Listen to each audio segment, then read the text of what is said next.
Let's take a moment to think about how growth really happens. Sometimes the things we fear the most are actually the things that have the most to teach us. Today we're going to dive into something that might change the way you see your own struggles. Welcome to Glitch Cult.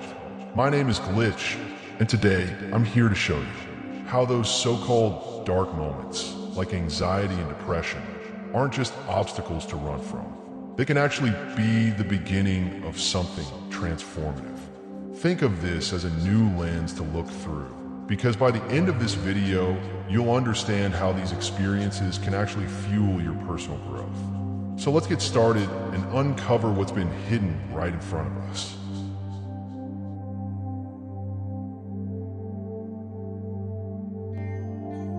Anxiety is one of the most misunderstood parts of being human. Most of us are taught that feeling anxious means something is wrong with us, that we need to get rid of it as quickly as possible. But anxiety isn't a malfunction in your system. It's a built-in alert system. It exists for a reason. It evolved to keep you alive, to make you notice threats, prepare for danger, and act before it's too late. And here's what most people miss. Anxiety is not random. It doesn't just appear out of nowhere.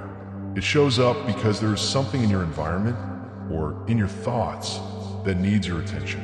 In the past, that meant a predator is nearby. Today, it might mean a conversation you've been avoiding, a deadline you've been ignoring, or a risk you're avoiding to take. The anxiety itself isn't the enemy. In fact, most of what you feel day to day isn't meant to break you. It's meant to sharpen you. It's your mind saying, pay attention. Instead of seeing it as a problem, you can treat it like a prompt to take actions. Each time you listen to it and take the right steps, you're tuning into your own instincts and learning to trust your ability to respond. That trust slowly turns into confidence. That confidence grows into resilience. And eventually, the very thing that used to paralyze you becomes the thing that pushes you to perform at your best. When people ignore that and try to erase the signal, they remove the very pressure that would have pushed them forward. Anxiety was never meant to be the thing that breaks you. It was meant to keep you alert, keep you moving. And when you lean into it, when you use that pressure as fuel, you build a habit of paying attention, taking actions, and stepping forward. And over time, this habit helps you grow and succeed in life. And ultimately, it's this habit of facing what matters that transforms anxiety from a source of fear into a tool for personal growth.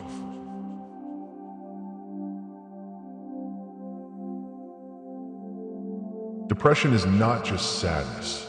It's a point in life when the way you've been living stops working. The drive that once pushed you through the day disappears. Your energy drops, and even the basic actions feel heavier than they used to. And it also feels like you're being physically and emotionally drained out. But it isn't failure. It's your own life forcing you to stop and take a real look at yourself. When life slows you down like this, it leaves you face to face with the reality of your own life. You begin to realize which parts about yourself still feel important, even when you're at your lowest. And you start asking yourself which habits are truly helping you grow and which ones are only keeping you numb. This is when you begin to question your values, your relationships, and the way you've been spending your time. And somewhere in that stillness, a bigger realization appears. Many of the goals you were chasing, many of the definitions of happiness you thought were yours, they were never really yours. They were borrowed, copied, handed down by the world around you. This heavy, unwanted pause gives you the rare chance to rewrite those definitions on your own terms. And that is why so many people who make it through depression come out living in a completely different way. Most people try to avoid this confrontation by distracting themselves, trying to force productivity back into their day. But here's the thing, that avoidance is temporary. The brain isn't wired to let unresolved problems stay buried forever. Eventually, the distraction stops working, and all that's left is the truth you've been ignoring. This doesn't mean depression is easy. It's not. It is one of the hardest experiences people can go through. But its heaviness forces honesty. It forces a confrontation with the truth that many would keep avoiding if they stayed busy forever.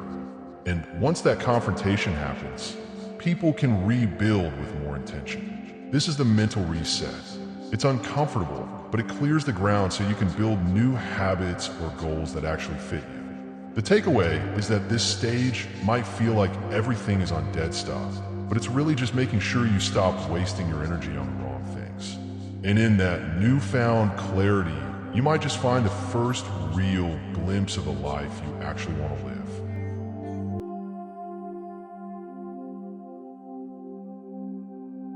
There comes a point where you simply can't keep pretending anymore. You wake up tired, drag yourself through the day, and spend whatever little energy you have left trying to act like everything is fine. Anxiety keeps you tense. Depression keeps you heavy. And every day feels like one more attempt to hold together a life that no longer fits you. Exhaustion is the point where your nervous system stops cooperating with the pace you've been forcing. It's not just tiredness, it's your body signaling that the way you've been living is unsustainable. Most people resist this point for as long as they can. They push themselves harder, stay busy, double down on routines that are already burning them out. But resistance takes energy, and eventually the energy runs out. And then comes an interesting moment where it becomes obvious that this can't keep going the same way. Psychologists call this a cognitive turning point, the moment you become fully aware that change is necessary. And that awareness isn't just insight, it's the first action, because the moment you see it clearly, you start making different choices. That moment of honesty is not weakness. It's the first real clarity you've had in weeks, maybe months. Until now, most of your strength went into hiding how bad things really were. Try to keep up with a version of life that was already burning you out. But the second you stop pretending, something opens up. You stop spending energy on pretending to be happy and finally have the space to ask the questions that actually matter. What are the things that's drowning me emotionally? What are those things I can no longer keep doing? What aspect of my life has to change? This is one of the most counterintuitive truths about growth. It doesn't start with action. It starts with collapse. It begins when the old way stops working so completely that you have no choice but to confront it. This is where real growth begins. You start to see the patterns that were running you into the ground, the habits, the commitments, the impossible expectations you were trying to live up to. And slowly, you start cutting away what no longer makes sense. Letting go doesn't make life suddenly easy, but it does make it real. You begin building routines that match the energy you actually have instead of chasing the energy you wish you had. You choose fewer priorities, but ones that truly matter, the ones you can stay consistent with, instead of drowning under 100 half-finished obligations. From here, growth takes a new form. It stops being about proving something to the world and starts being about building something that will last. People stop chasing perfection and start choosing progress. They stop wasting energy fighting the fact that they are human, and they start using that energy to create a life that will hold up under pressure. This is the real turning point. The moment where anxiety and depression stop being just symptoms to get rid of and start becoming the teachers they were always meant to be. They strip away the lies people were living by and leave them with the truth of what they can handle, what they need, and what they must change. That is the beginning of personal growth. It is the moment where survival turns into transformation.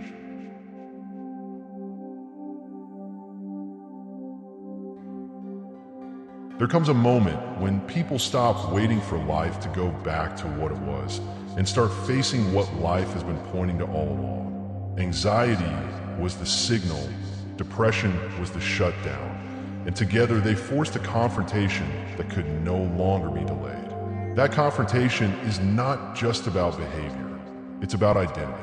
It's about asking who you are and who you're willing to become. This is where action begins, not as an escape, but as a response. The energy that once went into resistance is now free for building your life. Psychologists call this post-traumatic growth, but philosophers might call it an act of self-authorship, a conscious decision to create meaning rather than just inherit it. Reaching this stage isn't about becoming unbreakable, it's about becoming aware. You see pressure differently now. It's not a personal attack, not bad luck, not a punishment. It's information. It tells you what's working and what isn't. That's the real shift. Life stops being something that happens to you and becomes something you can interact with and demand your attention. Every setback becomes a message you can't ignore. Every low point in life shows what needs to be changed in your life. And slowly, you stop asking why this is happening to you and start asking what you're going to do about it. The win here isn't that anxiety or depression disappear. They don't. They just stop being the whole picture. They stop convincing you that you are nothing but the worst things you feel. You begin to see what they're pointing at, the fears you've been carrying, the needs you've been ignoring, and you start working with them instead of against them. Somewhere in that process, you learn things about yourself you wouldn't have seen any other way. Not lessons you asked for, not ones you choose, but truths that make you harder to break the next time life bends. So here we are at the end of this journey.